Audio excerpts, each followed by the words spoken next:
வணக்கம். பரபரப்பு மீடியா செய்திகளுக்காக நான் நிரோஷன்.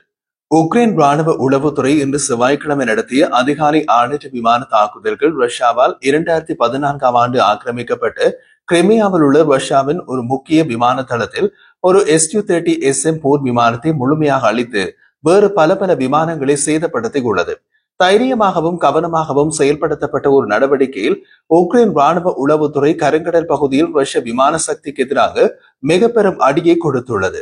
உக்ரைன் ராணுவ உளவுத்துறை ஆல்பா சிறப்பு குழுவால் இயக்கப்படும் ஆளற்ற விமானங்கள் கரங்கடலில் ரஷ்ய விமான போக்குவரத்து நடவடிக்கைகளுக்கு தந்திரோபாய ரீதியாக முக்கியமான தளமாக கிரிமியாவில் உள்ள சாக்கி விமான தளத்தை குறிவைத்து தாக்கின. இந்த தாக்குதல் ரஷ்ய விமானப்படையின் ஒரு Su-30SM பல் செயல்பாட்டு போர் விமானத்தை முழுமையாக அழித்ததுடன் மற்றொரு Su-30SM விமானத்திற்கும் சேதம் விளைவித்தது.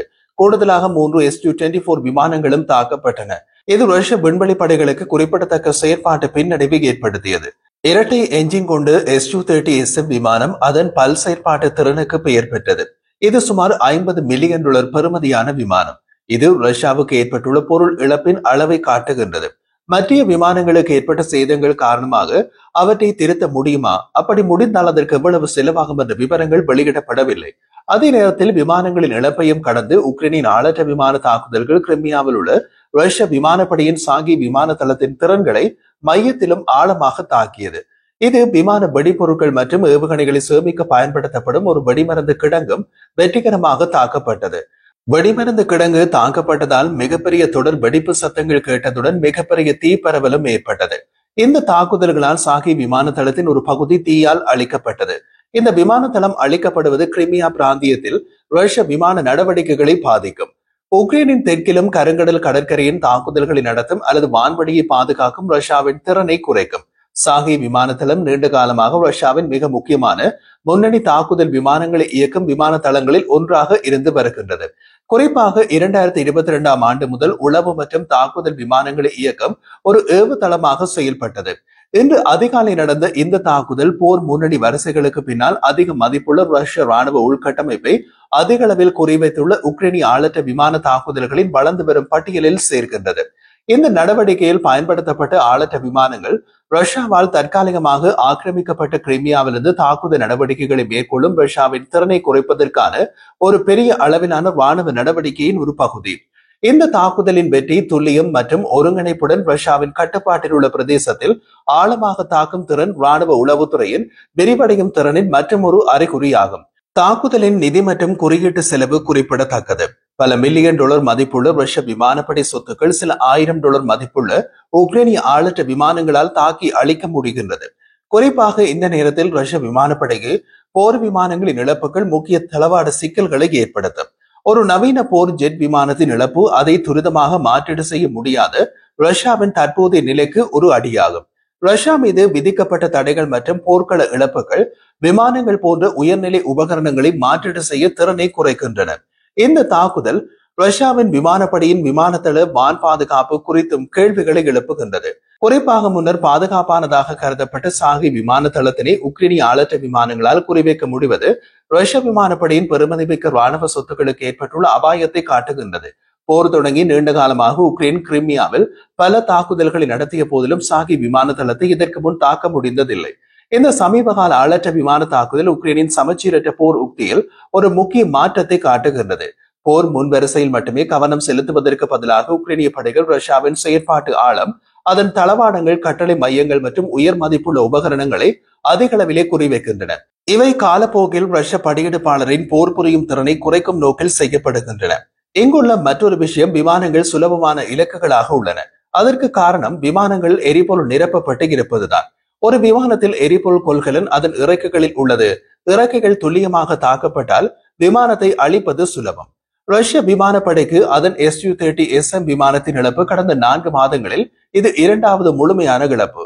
இதற்கு முன் இதே Su-30SM ரக விமானம் ஒன்று கடந்த ஏப்ரல் மாதம் 24ஆம் தேதி முழுமையாக இழக்கப்பட்டது. அந்த இழப்பு ரஷ்யாவுக்குள் நடந்தது. ஆனால் அது உக்ரைன் ராணுவ உளவுத்துறையின் நேரடி தாக்குதல் அல்ல. இருப்பினும் அதன் பின்னணியில் உக்ரைன் ராணுவ உளவுத்துறை இருந்தது.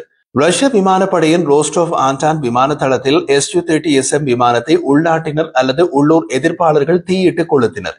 இவர்கள் ரஷ்ய பிரஜைகள், ஆனால் உக்ரைனில் புட்டின் நடத்தும் போருக்கு எதிரானவர்கள். அவர்களை வழிநடத்துவதும் உக்ரைன் ராணுவ உளவுத்துறைதான். அவர்களுக்கு தேவையான ஆயுதங்கள், வெடிபொருட்கள் மற்றும் ராணுவ பயிற்சியை கொடுப்பது உக்ரைன் ராணுவ உளவுத்துறை. சுமார் $50 மில்லியன் மதிப்புள்ள அந்த விமானம் முழுமையாக எரிந்து போனது. ரோஸ்டோவ் ஆண்டான் நகரின் மத்தியில் உள்ள விமான தளத்தில் தாக்குதல் நடத்தியவர்கள் சுலபமாக ஊடுருவி நாசவேலை செயலில் ரஷ்ய Su-30SM போர் விமானத்தை அளித்திருப்பது விளாடிமிர் புட்டினின் ஆட்சிக்கு வளர்ந்து வரும் உள்நாட்டு எதிர்ப்பை எடுத்து காட்டுகிறது. அது தவிர ரஷ்யாவுக்குள் இயங்கும் உக்ரைனிய ஆதரவாளர்களால் ரஷ்யாவின் பிரதான விமான தளங்களில் ஒன்றுக்குள் வெடிபொருளுடன் ஊடுருவி ஒரு போர் விமானத்தை நெருங்க முடிகிறது என்பதையும் காட்டியது. எரிக்கப்பட்ட விமானத்தின் வால் எண் 35.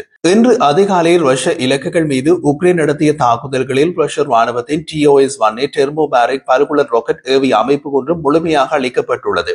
உக்ரைனின் ராரோக் ரெஜிமெண்டின் துல்லியமான இரவு தாக்குதல்களுக்கு பின்னர் ரஷ்ய TOS-1A டெர்மோபாரிக் லாஞ்சர் அதன் உக்கிரமான முடிவை அடைந்தது என்று நாம் குறிப்பிட காரணம், தாக்குதல் நடந்த போது பல டெர்மோபாரிக் ராக்கெட்கள் அந்த பல்குலர் ஏவியில் ஏவுவதற்கு தயாராக பொருத்தப்பட்ட நிலையில் இருந்தன.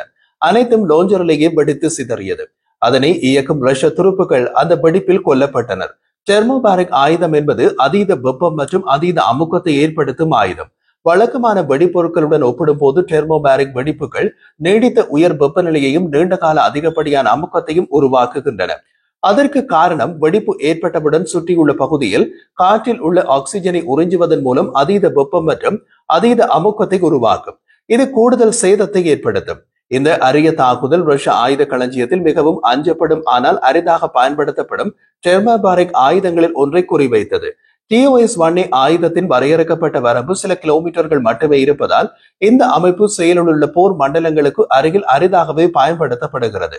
அங்கு அது திரும்ப திரும்ப துப்பாக்கிச்சூடு மற்றும் கண்காணிப்புக்கு மிகவும் பாதிக்கப்படக்கூடியதாக மாறும். உக்ரைனிய ஆளற்ற விமான ஆபரேட்டர்கள் TOS-1A அமைப்பை அது ஒரு தாக்குதல் நடத்திய சில மணி நிமிடங்களுக்கு பின்னர் கண்டறிந்த போது இந்த பாதிப்பு மீண்டும் ஒருமுறை தெளிவாகியது.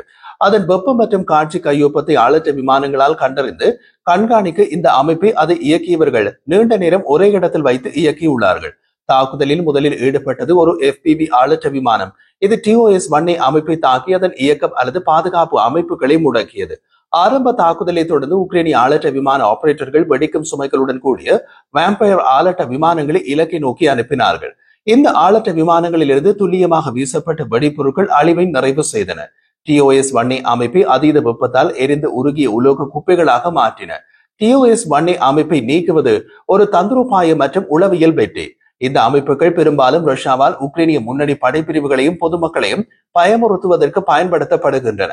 குறிப்பாக டெர்மோபாரிக் குண்டு வெடிப்புகளால் உருவாக்கப்பட்ட கடுமையான வெப்பம் மற்றும் அழுத்தம் அதீத அச்சத்தை ஏற்படுத்திய பயமுறுத்த பயன்படுத்தப்படுகின்றன. போர்க்களத்திலிருந்து TOS-1A அமைப்பு ஒன்றை அகற்றுவது ரஷ்யர்களின் பெருமளவிலான உயிரிழப்புகளை ஏற்படுத்தும் அல்லது உக்ரைனிய துருப்பு நிலைகளை அடக்கும் திறனை குறைக்கின்றது. TOS-1A அமைப்பு பெரிதும் கவசமாக உள்ளது மற்றும் கடுமையான போர்க்கள நிலைமைகளுக்காக வடிவமைக்கப்பட்டுள்ளது.